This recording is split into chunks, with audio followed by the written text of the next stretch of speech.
having actually a heart for doing the right thing for clients, and has a heart for actually also connecting them to other people. Today's guest is incredible. She has a deep background in the military. We're going to hear all about that. And you're going to learn principles that are going to help you be a leader, and no matter what it is that you do. So stay tuned for a great, great episode.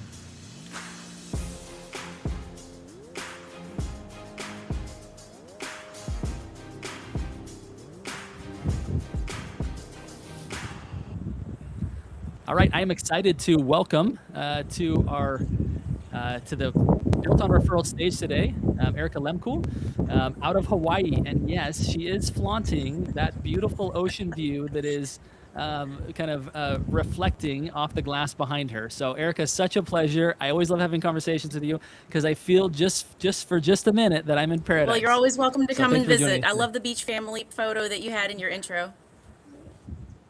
That is Hawaii, my friend. That is right there on your island, actually. So yes, we love where you get to live. So I'm excited to delve in today, Erica, because you have, I think, a lot to offer leaders in general, but specifically we're talking to those professionals who serve homeowners, which you do as a real estate agent, top 1% agent across the country, brokerage owner.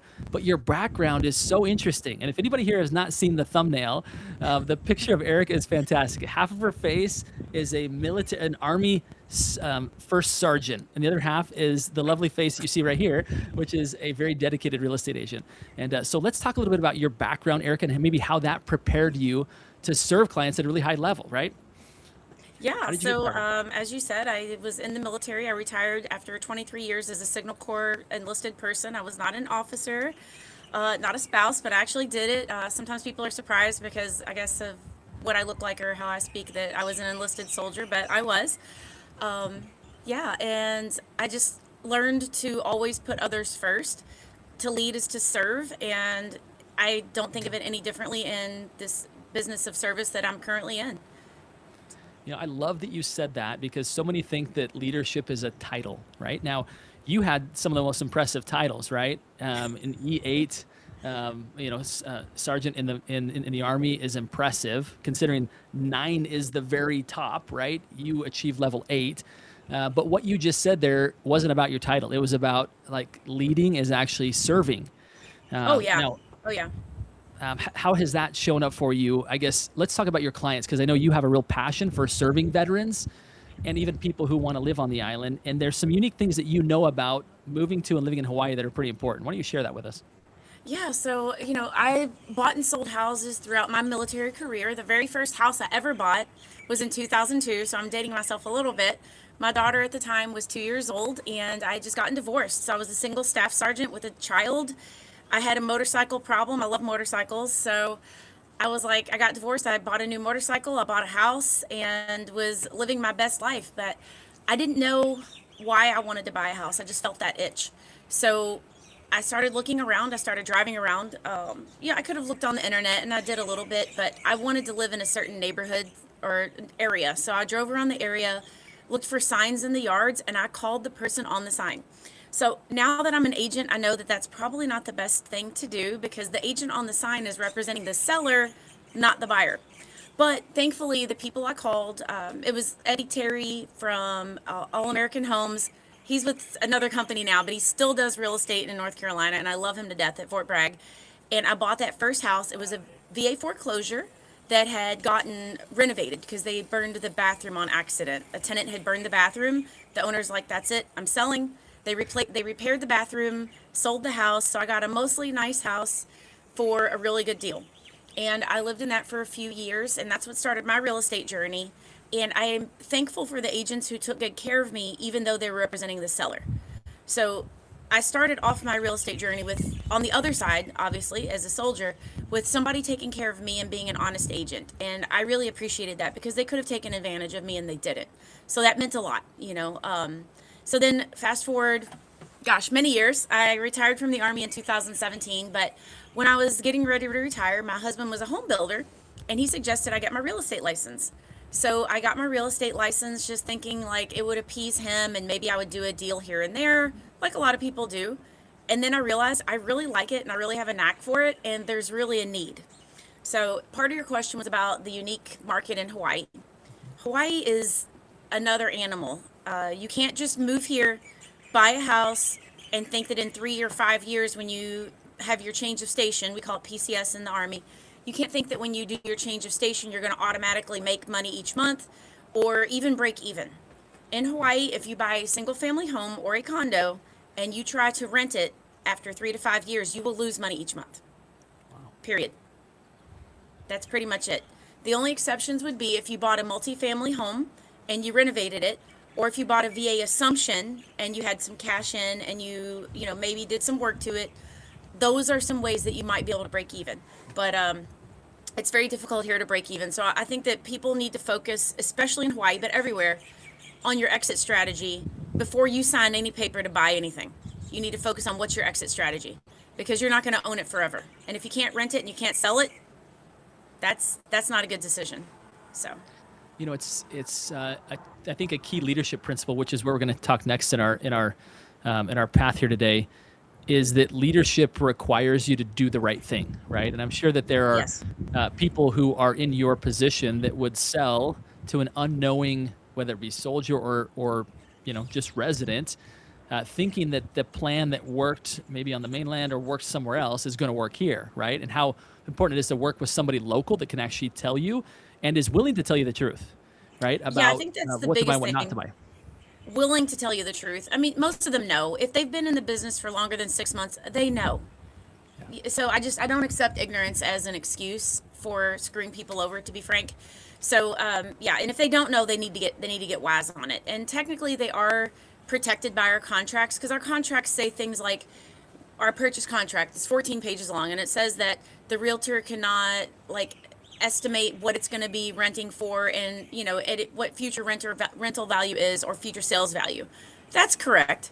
But you also are a human being with eyeballs, and you know that the house next door is renting for $4,000 a month, and your client's mortgage is going to be about 5,500 per month. The math doesn't math. Yeah. And I can even do that public math without stuttering. You know, it doesn't math. So I think putting the client ahead of yourself, and not being selfish over your commission, which the commissions here are very nice. You know, that's another obvious one that you can suss out real quick. The commissions are nice, but if you're doing it for the commission and not for the client, then you're in the wrong business, and you should definitely get out.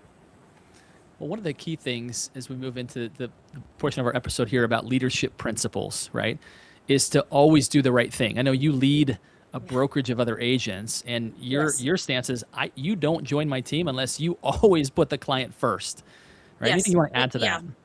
If I catch my agents doing anything that is unsavory, they got to go. Like, and we have that conversation before I hire them. I don't want to, like, beat the drum of church or whatever, but half of my agents go to my church. Most of them are veterans or spouses. I have a couple who didn't serve and don't go to my church, but about half of them do. And I tell them to treat people the way that they would want to be treated. Pretend like you're just moving here and you don't know anything. Would you encourage somebody to go live in an area that you know is probably not the safest? Now, we're not allowed to tell them, don't live in that neighborhood, it's really sus. We're not allowed to do things like that. But you can connect them with different resources, so they can figure out where's an area they might want to live and where's an area they might be afraid to live without steering, which is very illegal. Yeah, so if they're not going to do the right thing, then they shouldn't be here. And I try to lead them in that by example. If there's ever a question about something, well, for example, we just closed a contract yesterday, and the lock set wouldn't open, and one of the toilets was messed up. And it's like, once the documents are signed and everybody's done, we're pretty much done. But I'm not going to leave the buyer like that. And it was my seller. It was my seller. And it's not the seller's fault. Like, things just happen sometimes. So between the final walkthrough and them taking possession of the house in that little 4-day period, 5-day period, whatever it was, my agent went over and cut the grass, did all the things like that. The lock stopped working and the toilet was leaking. We're like, oh my gosh. So I have a plumber and a locksmith go over there yesterday, and I'm just going to eat it, because the commission is so good that I feel like I don't want to bother the seller anymore, because when they bought, the market was pretty strong, and now that they're selling, the market is not as strong for sellers. So they weren't not making much money. The buyer side is like, it's not right to give them a house that needs work, even though it was sold as is. It's just about doing the right thing. So not just in like saying do the right thing, but showing them doing the right thing. Yeah, So, it's and when it your rubs own off because they start to do those things too. well, it's when your own dollars are on the line is where you see Yeah. somebody's commitment to doing the right thing. It's easy to say it. It's easy to put it Yeah. on the wall in your office, right? But when someone's like, Yeah. "Oh my God, that's got to come out of my pocket," right? And even when it doesn't need to, contractually, you had no obligation to do that, right? So what a great That's way to true. lead by example to show that, Yeah. hey, no, look, I understand the situation here, and I'm willing to do the right thing. It's even maybe beyond the right thing, which is you always want to err on that side, which I love it. You know, Yeah, and you're it makes an impact to the other agent because Hawaii is a small market. Who your agent knows and who likes your agent, I hate to use the word like because I prefer like leadership to likership, but it is kind of a popularity contest in real estate. And it's not only with the clients that are coming and going, it's also with the other agents. If other agents don't want to work with you and they think you're unscrupulous, they won't accept your offers. They will have another agent, they'll whisper to the other agent, hey, can you come up a little bit because I have another offer, but I don't really want to take it because it's from that agent, yeah. and we all know about this happening, whether or not it's legal, it happens. And so I want to be the agent where they go, hey, we really want to work with Erica's client. She won't nickel and dime us at the end. She'll take good care of stuff. Oh, you can make an offer on her property because she won't leave you in a lurch if something bad happens at the last minute or past the last minute. So all those relationships are just so important here. I can't emphasize that enough. Another principle that I want to talk about is about courage, right? You were known, you're a former paratrooper, like you jumped out of airplanes, and there was nothing wrong Yeah. with these airplanes, folks. There was nothing wrong with them. You just jumped out. Well, they were military aircraft, and one of them I think was duct taped together, but that's a whole other story. So tell us about what it feels like, maybe for the first time, right? Or maybe when you're helping other people for the first time, where you're actually jumping out of an airplane. How does that courage, talk to us about that experience, and then also about maybe how that plays into being a courageous leader. Well, the first time I jumped out of an airplane was kind of a funny story.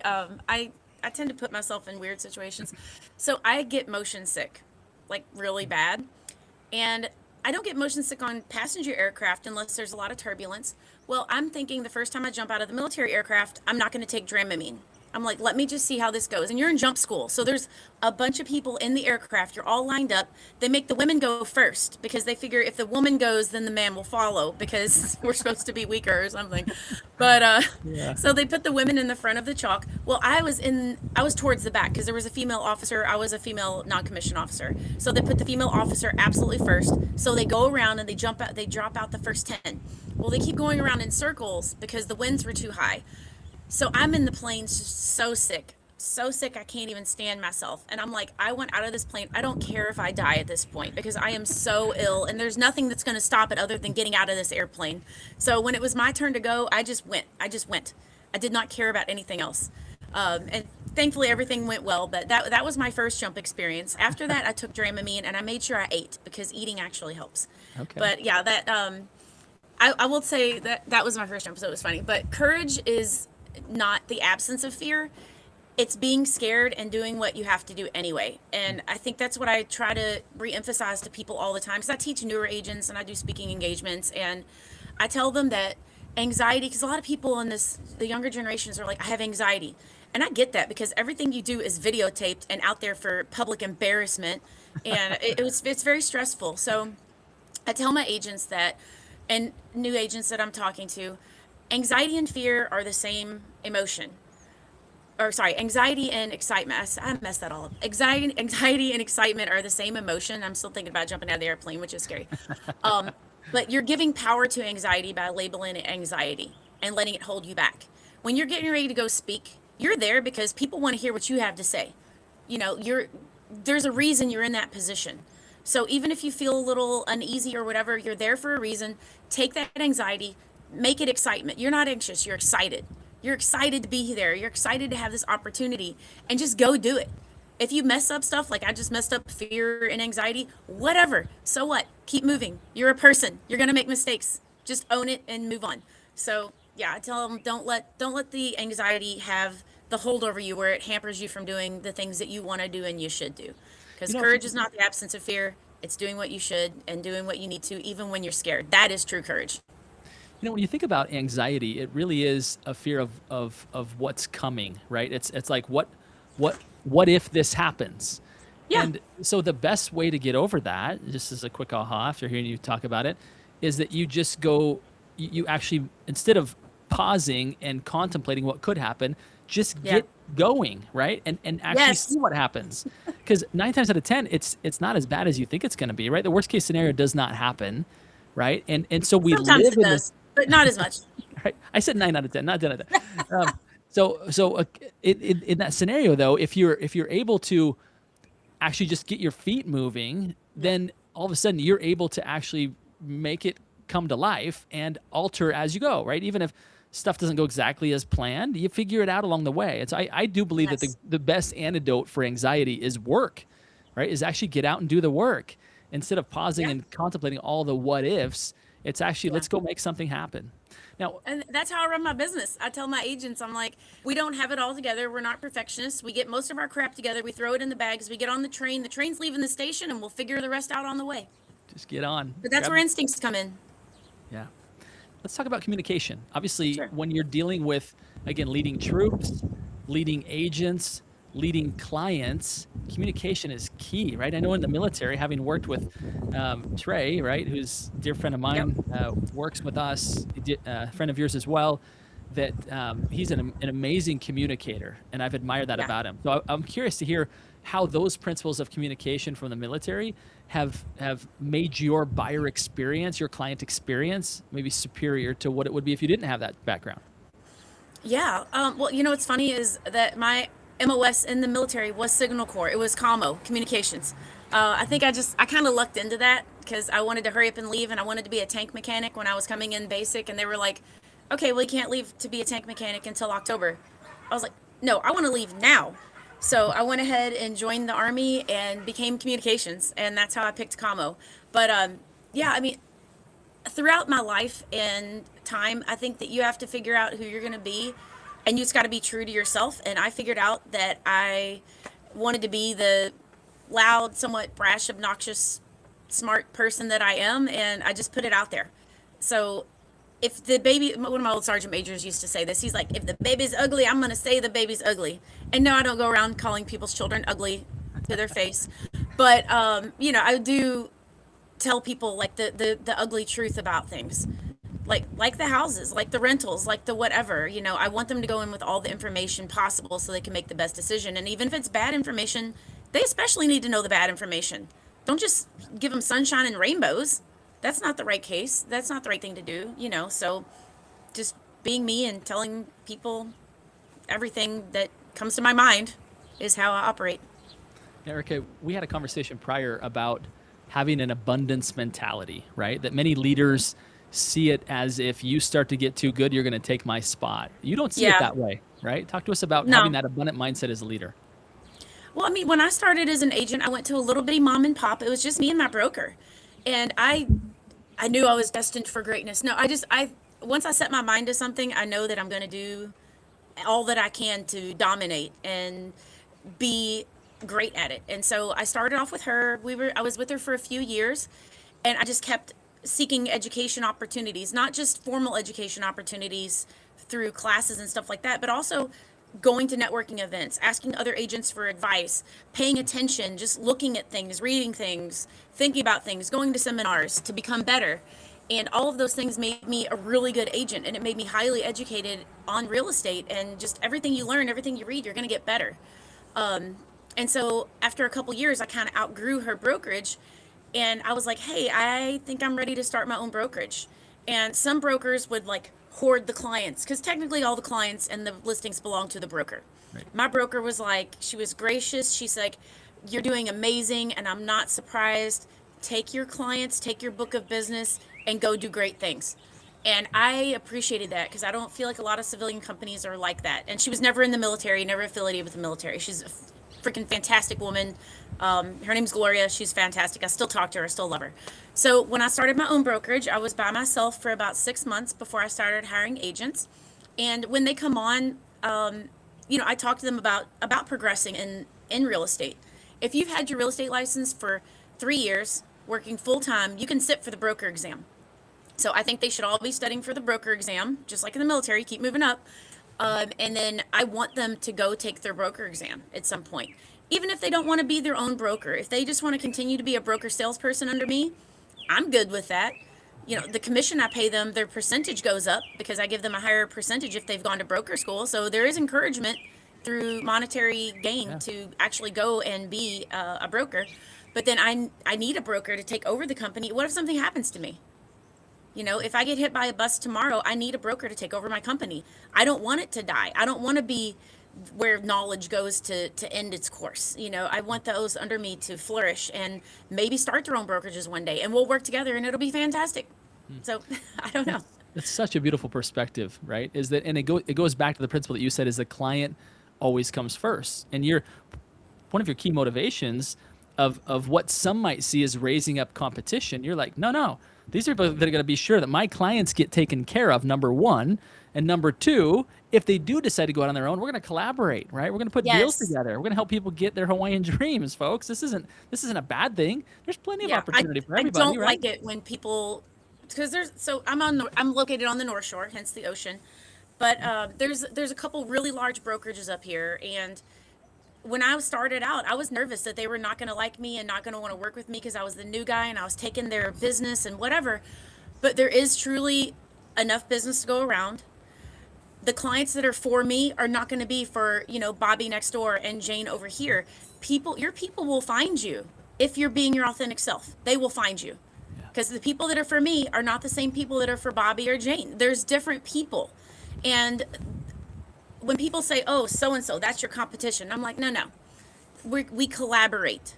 Of course, there's a little bit of healthy competition. Like, I would love to get the listing over Bobby, but if Bobby gets it and he's a North Shore agent and I know he knows his stuff and he's a good person, I can't be salty over that. Right. You know, if you're salty over it, then it's just ew. That's ew. Just like move on, get better. You know, so I don't know. I just think that there's enough for everybody, and your people will find you. But you have to go out and find them too. You can't, don't get me wrong, can't sit in your house all day and get clients. You have to go out and do things, like go to networking events, like hold open houses, like do things.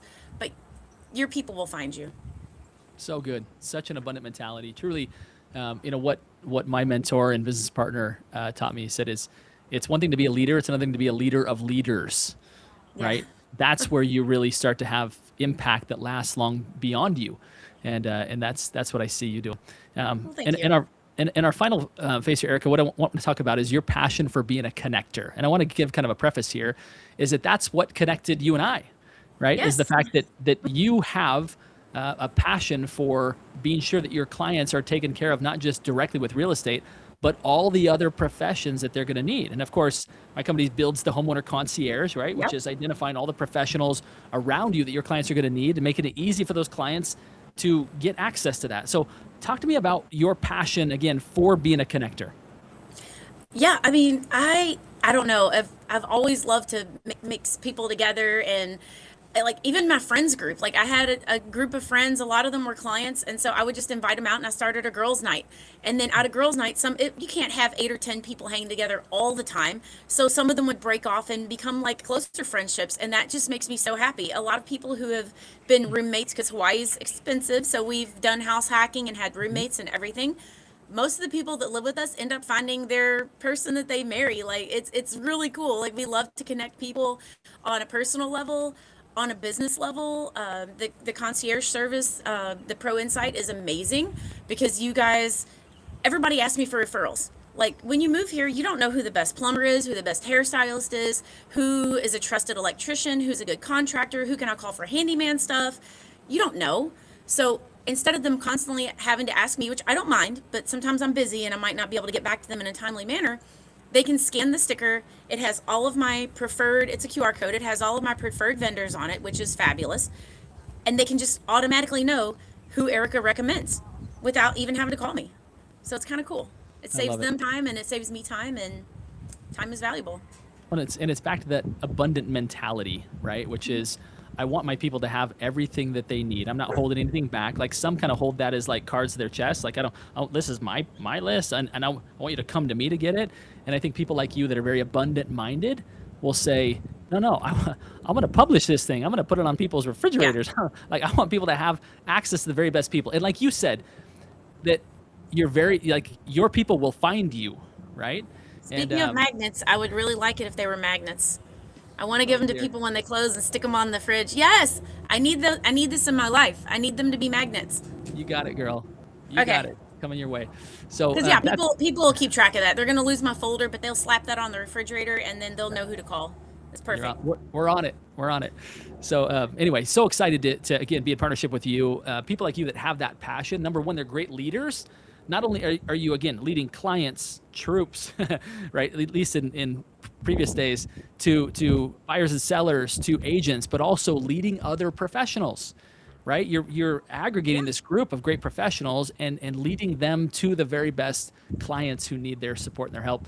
Leadership is a common thread throughout your life, dear, and I'm happy to call you a friend and a partner, and we're excited to see what we continue to build in Hawaii. And I'll say this: anybody that's moving to Hawaii, as she said, or wanted, whether it be a primary or a secondary residence, having somebody who has curated the relationships with the other brokers, the relationships with all the professionals that you're going to need, so that when you have a need, she has it readily accessible, and they're accountable not just to you, the client, but to Erica, who's a key referral source. You will be taken care of because she and her people do the right thing. So, what a blessing for anybody wanting to live in paradise over there with Erica. So I highly recommend her, and I'm excited to get back over there and visit and take a look around. So Yes, we sounds need pretty to go fun. on a hike.